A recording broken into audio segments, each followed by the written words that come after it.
so that he can begin to execute on some of these recommendations. That I do promise you, that your time here will not be spent for naught. We're going to get something done in this workshop. So ladies and gentlemen, let me begin. John, you ready? Come on.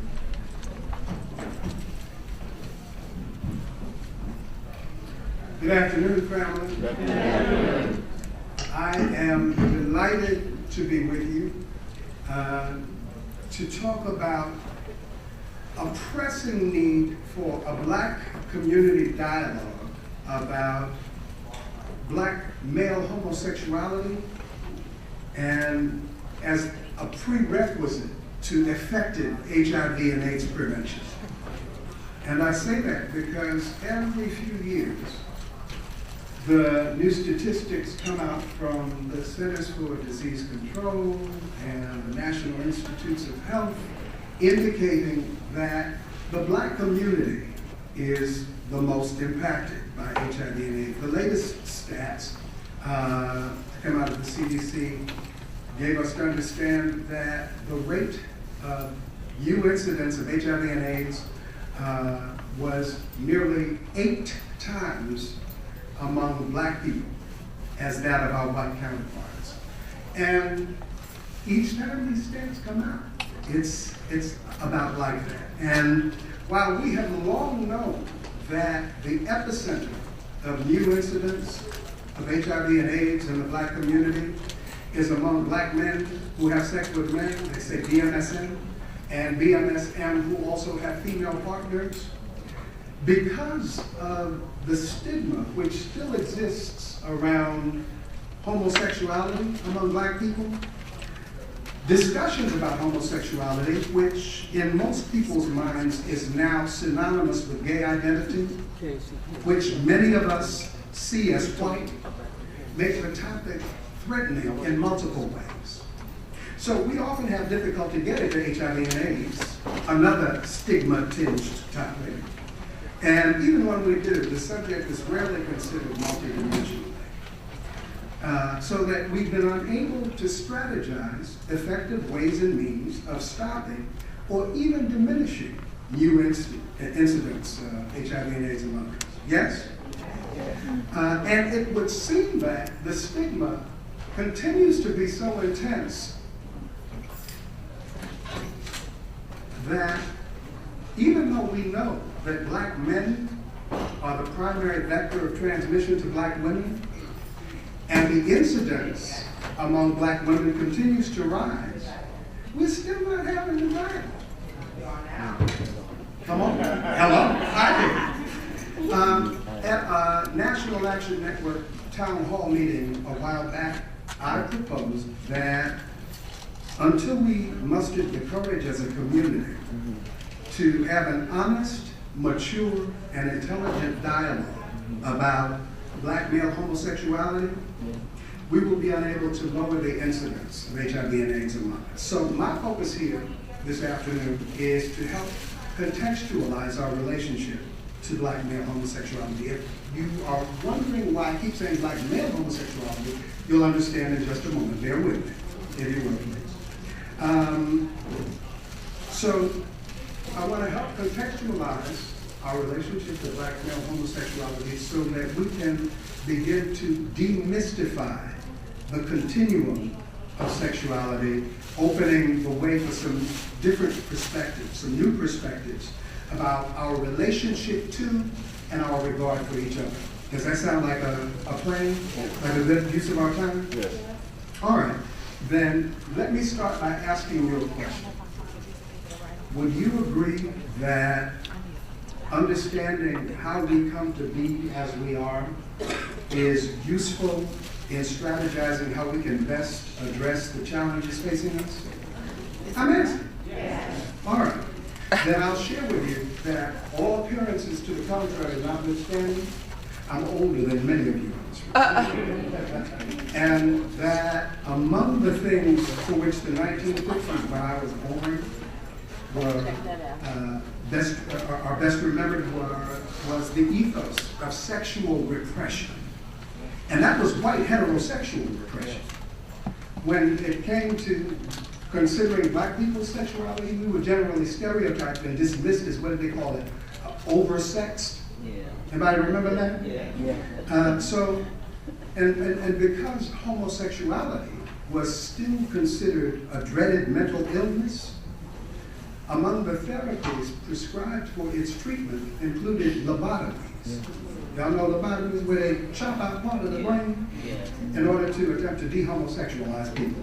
So for black men, among the most pathologized, demonized, and stigmatized people on the planet, acknowledging being homosexual was more than even the most courageous of us could countenance. Beyond prophets like Baldwin and Ruskin, very few, ever so few and far between were those who admitted their sexuality. Even today, the reason social scientists have had to coin the term BMSM, y'all remember BMSM, black men who have sex with men, in the fight against HIV and AIDS, is that many more homosexually wired brothers pass as heterosexual than identify as same gender loving or gay. Now, you'll notice I use the term pass. Anybody here remember? Show of hands. Who remembers passing? What passing? Okay, we've got some young people among us. All right. Well, back in the day, when, because of the mixing of the gene pools, some of us came out what we used to call bright, light, and damn near white. Yes. Because it was so hellish being black in America. Many among us, how many we'll likely never know, passed as white. All right? Well, even yet, that is today, in our families, our communities, and likely right here in this room, there are members of our family who are passing as heterosexual. All right? Now, why is that? Is it just that we're cowards? Or more colloquially speaking, punks? No, I submit the answer lies deeper than that. I propose that as a result of the literal and figurative emasculation of black men, and y'all know emasculation is a nice way of saying castration, because of the literal and figurative emasculation of black men, manhood is a precious and fragile commodity among black people. Yeah, you heard Deborah Fraser Howes talk about what they're doing. We got a black president. Never in the history of the institution of the presidency has anyone who has held that title been subjected to such extraordinary disrespect on the regular. Am I making stuff up? No, you're not. Okay. Well, I'm going to ask you to consider something. Y'all, who remembers the Willie Lynch syndrome? My sister. Thank you. For those of you who are not familiar, it has been said that on the banks of the James River in 1712, a West Indian slave, a plantation owner named Willie Lynch, gave a lecture to Virginia slaveholders in which he lectured about a lasting method of slave control. And in it, he instructed the slaveholders that they ought to pit the enslaved Africans against each other based on intraracial idiosyncrasies such as complexion or skin tone, the texture of our hair. So young against old were pitted against each other, light against dark, and so on. Y'all with me? Yeah. Okay. And that, whether or not, there's controversy as to whether or not Willie Lynch ever existed, but for our purposes, it's important to understand that that system of indoctrination was indeed practiced as what we used to call a divide and conquer strategy, and it has persisted through time. Now, so we've not just been victimized. At the same time, it's important if we understand that at the heart of all the freedom struggles we've waged in the Americas, from abolition and manumission to desegregation and civil rights to black power and black consciousness, and now prison abolitionism. At the heart of all those struggles has been the call for our recognition as men. Within the intention of all those freedom struggles was redefining ourselves in the face of definitions they've imposed on us. So what was the first name they gave us? What did they call us? Negro. Yeah. We passed that off and we said, no, we're colored. And then when they got with that, we said, no, we're Negro. We're Afro-American. We're black.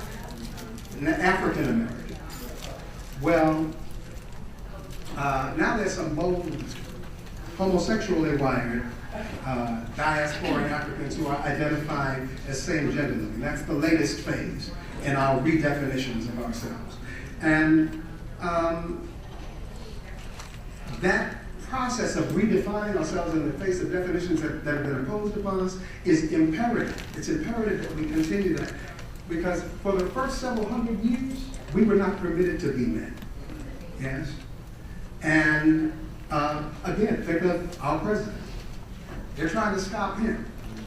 And as recently as the Memphis garbage workers strike, when Martin Luther King was assassinated, who remembers what the signs the striking garbage workers read? I am a man. Yes. So, yeah, even as recently as a generation or so ago, when I was a boy, men of my father's generation, every day of their lives across this country were referred to as what? As boys. So yes, so manhood is a precious and delicate commodity for us.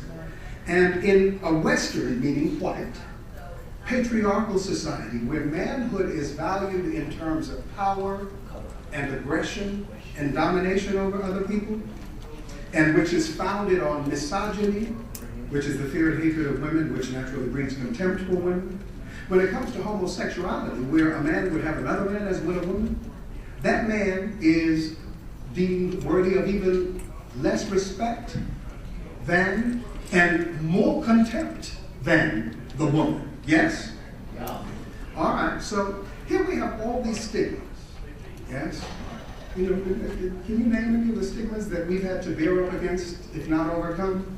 What do they call them?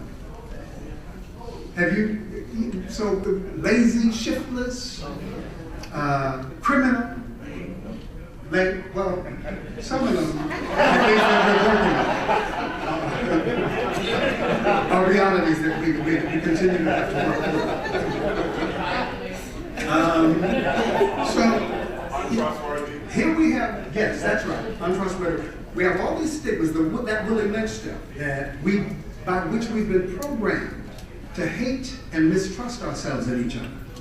And bear in mind, originally stigma was a mark that was burned into the flesh of a slave or criminal. Some other meanings of stigma include mark of disgrace, a sign that something was wrong with someone. In medicine, it's any sign or characteristic of a disease. And psychologically, the way stigma works is as a three-headed dragon. The three heads are shame, guilt, and fear.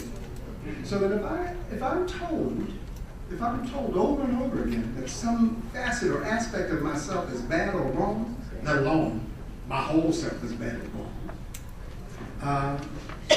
then I am apt to carry shame and possibly some guilt and fear that if I reveal that facet or aspect of myself to you, that you are likely to do what? To ostracize me, to reject me, worse yet, to punish me. Yes? So it makes perfect sense. It stands to reason that we would feel defensive about anything that threatens our struggle to restore black manhood. The trick for us is to remember that those cultural interruptions of slavery and Jim Crow and now mass incarceration has short-circuited our connection to our manhood models. Okay?